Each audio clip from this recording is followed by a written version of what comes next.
Today in this video lecture, we will learn a new type of theory, that is the theory of disability or the critical theory of disability or critical disability theory. Let us look at the major disability critics.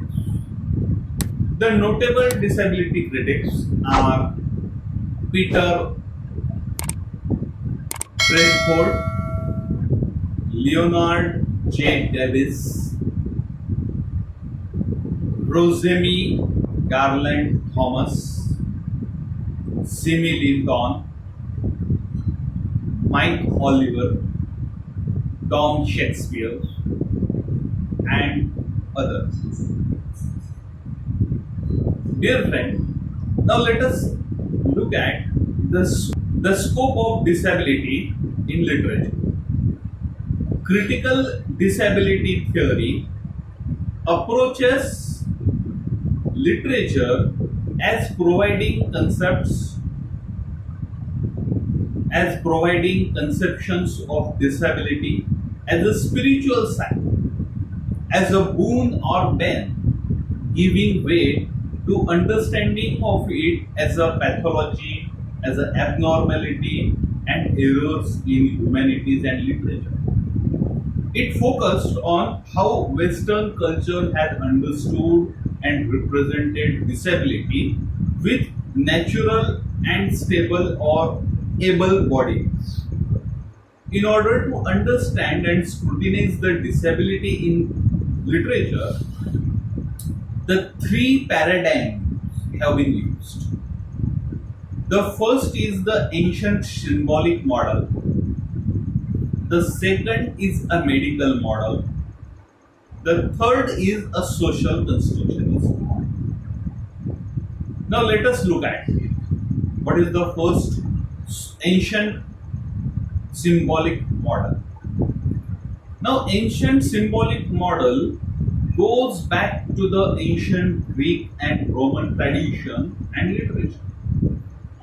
It sees disability as a divine wrath, as a evidence of divine wrath, as a sin, disability as a punishment imposed by God, either because of the wrong deeds of the protagonist or as a character or as a central ancestral crime, either done by one individual or either done by a community. It also underlines at a gift of prophecy, a blind prophet or a seer, blind seer, who can access the cosmic knowledge. In the belief system, the bodily defect is seen as a signifier for the inner vice and divine wrath or the visible punishment for the moral failing. The examples can be found in the Shakespeare's tragedy like Hamlet, Macbeth, Richard III, or even the Samson agonist Paradise Lost. You can very well remember that the Samson agonist, John Milton Samson agonist. It is totally based on the ancient symbolic model, even the Paradise Lost.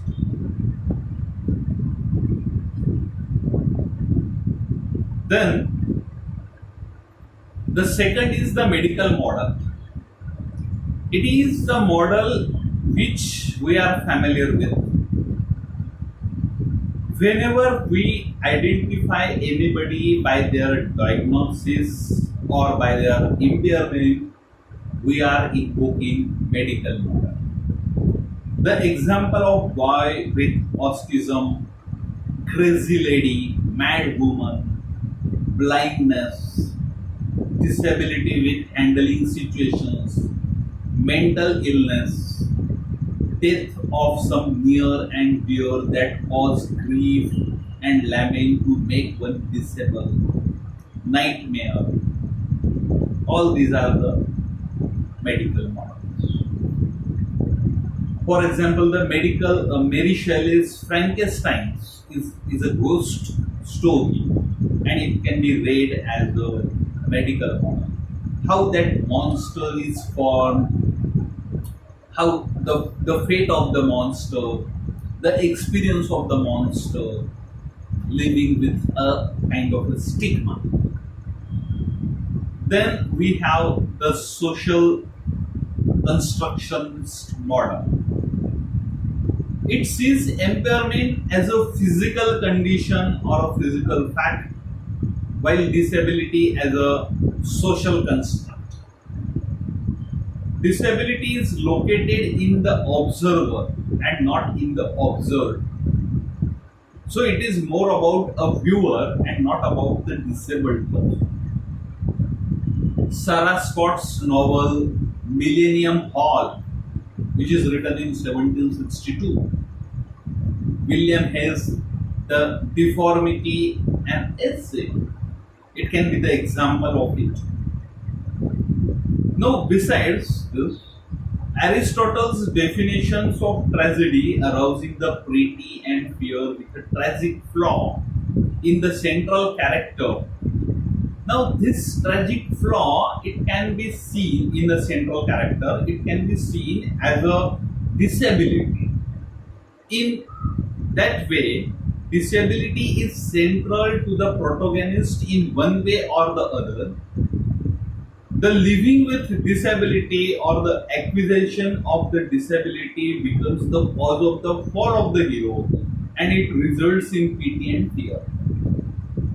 So even the stream of consciousness novels. So from that point of view, as a tragic flaw, each tragedy can be viewed as a under the scope of the theory of disability.